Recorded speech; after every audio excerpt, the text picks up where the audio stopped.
Hola, ¿qué tal? Vamos a ver el tema de hoy para la tarea de esta semana.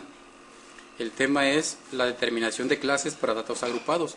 Va a estar, creo que un poquito larga esta presentación. De igual manera, como siempre digo, para estudiantes del telebachillerato hay que investigar por su cuenta, hay que leer, pero bueno, tratamos de hacer más entendible este tema. Entonces se llama determinación de clases para datos agrupados y vamos a justificar el porqué del tema. Vamos a ver el procedimiento que consta de 8 pasos. Rápidamente se los menciono: determinar el rango de clase, establecer el número de clase, determinar la amplitud de clase, establecer los límites, calcular los límites reales, obtener las marcas de clase, obtener la frecuencia absoluta de cada clase, calcular las frecuencias relativas, porcentuales y acumuladas de cada clase. Se menciona porque esos 8 pasos son los que tienen que hacer ustedes en su tarea. Entonces vamos a ver el porqué de ver o de analizar o de estudiar este tema. Lo estudiamos porque se presentan casos en donde los datos a estudiar tienen muchos valores distintos. Entonces, aquí tenemos un ejemplo de que tenemos valores distintos en un consultorio donde se tuvo que tomar la estatura de los pacientes y, como pueden ver, son muy diferentes estos datos y tienen diferente orden. Entonces, si yo quiero sacar una lectura, si quiero sacar un estudio, si yo quiero sacar una conclusión de estos datos que estoy tomando en el consultorio, debo de organizarlos. Entonces, se me pasaba. Antes que nada, es necesario, y lo digo porque esto lo tienen que hacer, es necesario poner en orden ascendente o descendente estos datos, como quieran. Entonces ustedes localizan cuál es el máximo valor y de ahí para abajo, o buscan ahí cuál es el valor mínimo y de ahí para arriba. Yo sugiero que sea del valor mínimo hacia el máximo, pero igual no importa cuando nosotros pasemos estos datos a una gráfica, ¿verdad? Solamente es cuestión de costumbre y de sugerencia, y es una cuestión visual, ¿de acuerdo? Bien, entonces ahora sí vamos a ver el primer paso. Ya que tenemos organizada la tabla, ya que tenemos en orden ascendente o descendente, como quieran, vamos a determinar el rango o alcance. Este rango lo vamos a identificar con la letra R. El rango o alcance es la diferencia entre el dato mayor, lo representamos con X subíndice máximo, y el dato menor lo identificamos con X subíndice mínimo. Entonces, para ello voy a restarle el dato menor, ¿verdad? Aquí eso es el rango. Entonces, aquí en la tabla anterior, ahí no la podemos ver tal vez rápidamente, pero ahí tenemos que nuestro dato más alto en estatura es 1,72, ¿verdad? Y el mínimo es 1,28. Y lo que hago es, repito esto, restarle el valor mínimo al valor máximo. Y lo que me resulte, eso es el rango. Estamos. Entonces ya hicieron eso, ya tienen el primer paso. De ahí vamos a el segundo paso: establecer el número de clases o categorías. ¿Cuántas categorías en cuántas categorías voy a organizar mi tabla? Vamos a ver cuál va a ser el tamaño. Para ello, vamos a utilizar la fórmula de Sturges. Van a tener a la mano su calculadora, de preferencia que sea Casio, ¿verdad? Pero igual yo también tengo por aquí una Barrilito. En las dos se pueden hacer, ¿verdad? La Casio, que es la mejor, porque van a poner esta fórmula, 1 más 3.332, luego logaritmo, y luego el total de datos. Si se dan cuenta, en nuestra tabla inicial hay 80 datos, tenemos 10 por 8 son 80 datos. Entonces esa n se refiere a estos 80 datos. Entonces, repito, ponen en su calculadora Casio 1 más 3.322, luego logaritmo y luego 80. Si fuera el caso de que no tengan la calculadora científica Casio, les digo que pueden usar alguna calculadora barrilito, como la que tengo aquí, entonces tendrían que poner este procedimiento al revés. Es decir, primero ponen 80, luego ponen logaritmo, luego multiplican por 3.322, luego le suman 1. El caso es que al final les va a dar 7.322. No podemos poner este número con decimales, porque recuerden que estamos estableciendo categorías y deben de ser números cerrados, ¿verdad? En este caso tomamos el mínimo, que es 7. De 1 más 6.322 quedaría 7. ¿De acuerdo? Bien, ahora vamos al tercer paso. Se llama determinar la amplitud de la clase. Esta amplitud de la clase la vamos a identificar con la letra C. Y se refiere a ese dato. Y si ya tenemos los datos, se agrupan en intervalos. Y para que los resultados tengan un significado representativo, cada uno debe tener la misma amplitud. Para que esos datos no dejen escapar decimales, establecemos esta amplitud de la clase, ¿verdad? Y esta se obtiene con la fórmula que tienen ustedes aquí en pantalla, que estamos señalando, donde la amplitud de clase es igual a rango, que lo obtuvimos hace rato, ¿recuerdan? Al máximo le restamos el mínimo, más la U, ahorita vamos a ver esa U qué significa, sobre la K. La K también ya establecimos cómo se obtiene, ¿verdad? La categoría, rango, categoría, y esta U. Bien, esta U es la unidad en que se presentan los datos. Cuando los datos son valores enteros, la unidad es 1. Si los datos manejan un decimal, ustedes deben de ponerle 0.1. Si maneja centésimas, la U de unidad vale 0.01, y así sucesivamente, milésimas, 10 milésimas, centenas de milésimas, etcétera.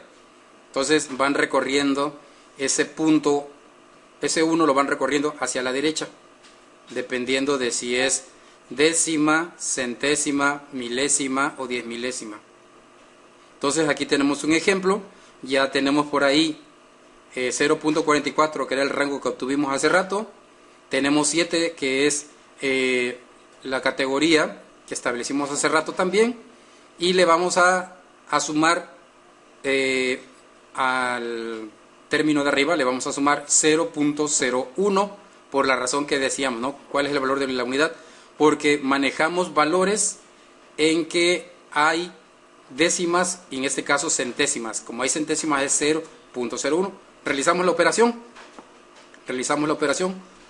Pueden hacerlo así, tal cual lo pueden hacer en la calculadora Casio, ¿verdad? Pero igual suman 0.44 más 0.01, les daría 0.45, y a 0.45 lo dividen entre 7. Y vean aquí una situación.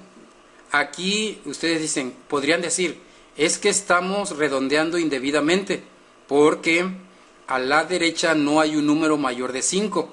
Y efectivamente, ¿verdad? Para este caso, es algo que deben de memorizar. Para este caso, cuando voy a obtener la amplitud de clase, no me voy a quedar con el valor mínimo. Si tengo décimas, sea 1, sea 2, si tengo décimas, voy a redondearlo, pero en el número superior. Aquí rompemos un poco la regla del redondeo, que se aplica casi en todas las ciencias, en química, en física. Aquí en probabilidad estadística, para este caso de la amplitud de clase, vamos a redondear al superior. Bien, ese fue el punto 3. Vamos ahora a ver el punto 4. El punto 4 es establecer los límites de clase. Estos límites de clase es el límite superior y el límite inferior. En el caso del límite inferior de la primera clase, corresponde al dato menor del conjunto de datos. Ahorita con el ejemplo comprendemos mejor. Es la cantidad mínima, ¿verdad? Y el límite superior de la primera clase se obtiene al sumarle la amplitud, ya la obtuvimos hace rato, al límite inferior y restarle la unidad. Entonces, este palabrerío, ustedes lo pueden visualizar aquí, con un ejemplo ya. Esta es la fórmula, ¿verdad? Tenemos para el caso el dato más pequeño, para el caso del primer límite, límite superior número 1, tenemos el límite inferior, le vamos a sumar C. ¿Qué cosa es C? Es la clase, la amplitud, y U es la unidad. Aquí la unidad, perdón, restarle la unidad es U. Entonces, el dato más pequeño que encontramos en nuestra tabla para ejemplificar es 1.28. Le sumamos 0.7, que es 0.7 la amplitud que obtuvimos hace rato. Le restamos 0.01, que es la unidad, por aquello de que usamos aquí centésimas serían, ¿no? Si es centésima, o sea, 2 dígitos a la derecha del punto, entonces yo pongo 0.01. Y a ese resultado nos va a dar el primer límite superior. Los límites de los intervalos de las clases siguientes los vas a obtener sumando la amplitud a los límites de los intervalos de las clases anteriores hasta completar el número de clases. Entonces, este es un subíndice. Este quiere decir que es desde el principio hasta donde llegue. Es por enésima vez. Entonces, el límite superior únicamente le voy a ir sumando el intervalo de clase, ¿ya?, a cada uno de ellos. Ahorita viene el ejemplo para que quede más claro. Vean ustedes. Entonces, tenemos que el inicial, el primeritito de los datos, el más pequeño, el inferior, pues, en el caso de los inferiores, acá tenemos superiores. Los límites inferiores, el primero es 1.28. Para poder obtener los consecutivos inferiores, hay que ir sumando C. Para este caso es 0.07. Es lo que voy a ir sumando. Y vean, este fue en el caso del segundo. Tomamos el primero, que era 1.28, y le sumamos 0.7. Obtuvimos 1.35. Para el tercero, sumamos el segundo, que es 1.35, este, más 0.7. Nos resulta 1.42. Para el cuarto, vamos a sumar el tercero, le vamos a sumar C, o sea, 1.42 más 0.7, obtuvimos 1.49. Y es el mismo procedimiento hasta que lleguen al dato 7, ¿verdad? Porque establecimos que iban a ser 7 categorías.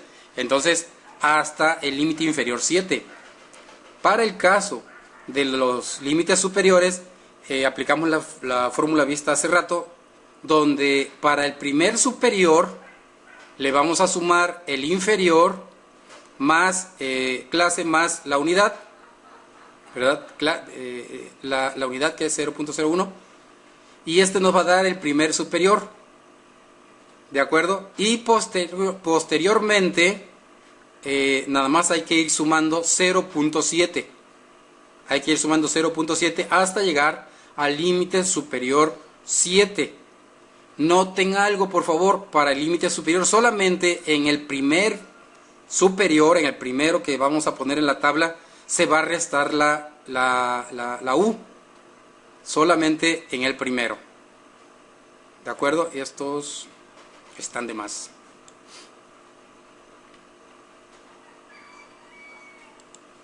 Estos con más, pues.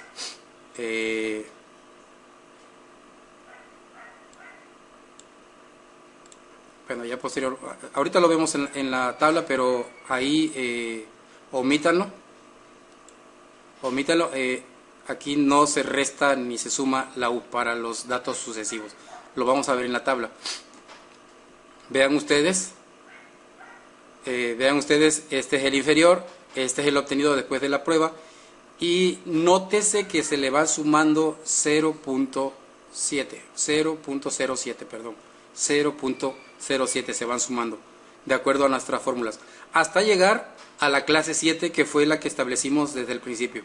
Vamos a agrupar en montoncitos de 7, por decirlo así, dicho de manera incorrecta, pero en montoncitos de 7 vamos a ir agrupando estos datos. Y tenemos ahora el paso número 5. El paso número 5 es calcular los límites reales. Los reales inferior y real superior. ¿Qué son estos límites reales? Dice que son los valores localizados a la mitad de los espacios entre un intervalo y el siguiente. Y también se le conoce como fronteras. Para cada clase existe el límite inferior real y el límite superior real. Entonces cada clase va a indicar dos valores. Y son importantes para elaborar representaciones gráficas y algunas medidas de tendencia central. Si tenemos problemas de visualización de datos, o sea, nos hablan de números y de números y de números y no sabemos a qué se refieren, la gráfica nos va a ayudar a imaginar, pero aún así esa gráfica debe de apegarse a valores numéricos, y esa es la razón por la cual vamos a establecer estos límites reales, ¿de acuerdo? Para que la gráfica tenga una continuidad. Hablo de gráfica, yo creo que ya tienen una idea porque metodología hace 2 años lo vimos, y porque seguramente en estadística, en la clase de matemáticas, en el apartado de estadística, también vieron algunas gráficas. Entonces es para representar fielmente en la gráfica la continuidad que tendrían los datos. Para eso se establecen los límites reales. Los límites reales inferiores se calculan restándole a los límites inferiores la mitad de la unidad, y el límite superior real se suma la mitad de la unidad. Entonces aquí establecemos el límite inferior, que es 1.28, ¿verdad? A ese 1.28 le vamos a restar 0.01. Ojalá y tuvieran por ahí a la mano su calculadora, si quieren ustedes comprobarlo de una vez. Repito, tendrían que poner el límite inferior, el inicial, que es el 1.28, a ese le restan 0.01 dividido entre 2, y les va a dar este resultado, ¿de acuerdo? Les va a dar este resultado para el inferior. Para el superior, en lugar de restarle, le van a sumar, ¿verdad? Al 0.01 entre 2 le van a restar esa cantidad, perdón, la van a sumar a 1.34, les va a resultar 1.345, y así sucesivamente con el resto de los datos. Estos ya los teníamos hace rato, los inferiores y los superiores. Ahora los reales, simplemente hay que aplicar estas fórmulas. A uno se le resta, ¿verdad? Y al otro se le aumenta, ¿de acuerdo? Para que quede la gráfica bien real, vamos, sin discontinuidad. Bien, ese fue el paso 5. El paso 6, ese consiste en obtener las marcas de clase. ¿Qué es la marca de clase? Es el punto medio del intervalo y es el valor representativo de esa clase. La obtienes del promedio de los límites inferior y superior de cada clase, y es de utilidad también para la elaboración de gráficas Y esta es la fórmula que van no es tarea, no es obligación, pero yo les sugiero que vayan poniendo en una tarjeta de cartulina, vamos, fuerte, que sea así como manejable rápidamente, que vayan poniendo estas fórmulas para aplicarlas posteriormente. Entonces, la marca de clase la vamos a simbolizar con la X. El subíndice I quiere decir que son los valores desde el inicio hasta donde llegue. ¿Ya? Igual hay que sumar el límite inferior con el límite superior y hay que dividirlo entre 2. Está sencillo. ¿De acuerdo? Y esto lo vamos a hacer en los 7 datos. Aquí vamos a ver en la tabla los ejemplos. Toman los límites de hace rato. El inferior, que era 1.28, le suman al superior. Ya hicieron la suma. Si ya la hicieron, la dividen entre 2. A ver, solamente para que quede ahí concreto y ojalá y puedan ustedes checarlo. Vamos a hacer aquí la operación. Tenemos 1.28 en calculadora más 1.34 le dan igual, les da 2.62 y lo dividen entre 2 y les da 1.31. Y este procedimiento, lo van aplicando en las 7 clases. Límite superior, límite inferior, límite superior, lo sumo y lo divido entre 2. Fácil, ¿no? Ese fue el paso número 6. Vamos a ver el paso número 7, ya es el penúltimo. Este paso número 7 consiste en obtener la frecuencia absoluta de cada clase. La frecuencia absoluta de cada clase corresponde al conteo de los datos, cuyos valores se encuentran dentro del intervalo de dicha clase. Entonces hay que ir a nuestra tabla, ¿verdad? Hay que ir a nuestra tabla, hay que organizar los datos. Aquella tabla que al principio estaba desorganizada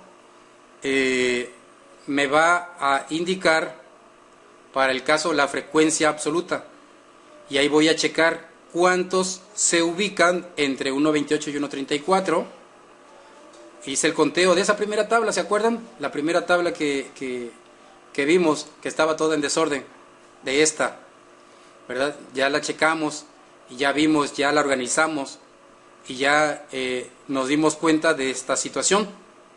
En el primer, en la primera clase podemos ubicar a 3, en la segunda a 4, en la segunda, 0, y qué bueno que aparece un 0 por si está la duda.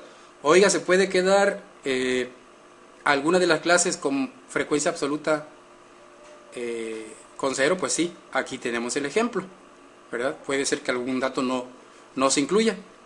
Algunos van a ser pues más numerosos, como el caso de los que están entre 1.63 y 1.69 de estatura. Aquí vamos a ubicar a 32 individuos según nuestra tabla original.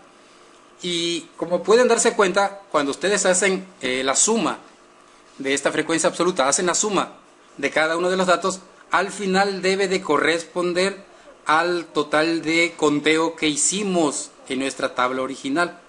Son 80 datos que teníamos, al hacer la suma nos debe resultar los mismos 80. ¿Claro? Y vamos, el último paso es calcular las frecuencias relativas. Esto no se explica porque ya lo habíamos visto en clases anteriores, ahorita vamos a recordarlo. Frecuencias relativas, porcentuales y acumuladas de cada clase. Entonces, miren, ya tenemos aquí el límite inferior de esos datos, el límite superior, el inferior real, el superior real. Ya tenemos el promedio de estos, tenemos la frecuencia que acabamos de ver hace rato, la frecuencia real. ¿Y recordarán cómo sacamos esto? Si no lo recuerdan, tengan a la mano a ver para que corroboren, no vaya a ser que le diga yo una sarta de mentiras. Les recuerdo, ese 3 que tienen en la frecuencia real lo van a dividir entre el total de datos. ¿Cuántos datos tenemos en total? Tienen 80. Entonces usted divide 3 entre 80, le va a dar 0.0300 0.75. Eso es lo que les va a dar. Si dividen 4 entre 80, ¿cuánto les da? 4 entre 80 les da 0.05. Y así sucesivamente, ¿verdad? Quien tiene pasión por los números, esto le va a entretener y relajar bastante, ¿verdad? Entonces tienen que ir llenando esos datos. Al final, si hacemos la suma, les tiene que dar un valor muy cercano al 1, ¿de acuerdo? Puede faltarle, como en este caso, una centésima, o puede sobrarle una centésima. No hay problema con eso. Pudiera deberse de que aquí algún redondeo lo omitimos, pero si al hacer la suma nos da un valor próximo a 1, no hay ningún problema. Eso se califica como correcto. Bien, respecto a esta frecuencia, la frecuencia porcentual, esta frecuencia porcentual quiere decir que a este valor lo vamos a multiplicar por 100. Lo vamos a hacer para corroborar. ¿Ya lo hicieron? A ver, tienen 0.0375, lo multiplicó por 100 y me da 3.75. ¿Checado? Y así sucesivamente. Si usted es suficientemente o ya vio la maña cómo hacerle aquí, únicamente qué fue lo que hizo aquí. Aquí algunos tips, ¿verdad? Yo les digo el procedimiento formal, pero aquí algún tip. Lo único que hicimos fue correr este punto, lo corrimos 2 dígitos a la derecha, ¿verdad? 2 dígitos a la derecha, 2 dígitos a la derecha, y te queda el valor, para no tener que andar multiplicando por 100, que es lo correcto. Bien. Y estas son las frecuencias acumuladas. Las frecuencias acumuladas. Entonces tenemos la primera de la real. Toman la real. 3. Si a 3 le sumo 0, quedan 3. Pero si a 3 le sumo 4, quedan 7. A 7 le sumo 14, son 21. A 21 le sumo 16, son 37. Y así sucesivamente. Aquí la última clase te tiene que dar 80, que es el total de datos. Aquí sí no hay cambio, aquí sí te tiene que coincidir. ¿De acuerdo? Entonces, lo mismo es para la frecuencia porcentual acumulada. Aquí tenemos la frecuencia porcentual acumulada. 3.7 más 0, 3.7. 3.7 más 5. Y aquí en la séptima clase te tiene que dar un valor cercano a 100. Valor cercano a 100. Y esa es la tarea. Esa es la tarea que hay que resolver. Déjenme decirles que todos estos manejos numéricos no tendrían sentido si al final no le damos una interpretación, si no valoramos los resultados y sobre todo, es una situación posterior, darle aplicación a estos datos. Entonces aquí a manera de ejemplo tenemos alguna interpretación de estos datos numéricos, donde resulta que la mayoría tiene una estatura aproximada de 1.66, una realidad sacada de una tabla, está reflejando una realidad y esto es un trabajo científico. El porcentaje de las personas con estatura entre 1.49 y 1.55 es de 17.5.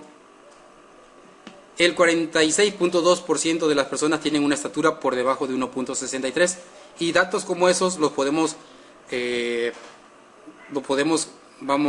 dictar, los podemos obtener, los podemos publicar, lo que ustedes quieran, según el ramo en el que estemos, en el ramo de la ciencia o del comercio, de la mercadotecnia, de la psicología, donde ustedes quieran, ¿verdad? Para eso sirven todas estas tablas. Y pues sería todo, y nada más ponerles ahí la tarea compartida ya en Classroom, que esa tarea consiste en resolver la actividad que se indica en la página 55. Aquí puse de la guía de economía, no sé por qué. Es en la guía de probabilidad y estadística. Entonces, eso sería todo y nos estamos viendo en la próxima clase. Nos vemos.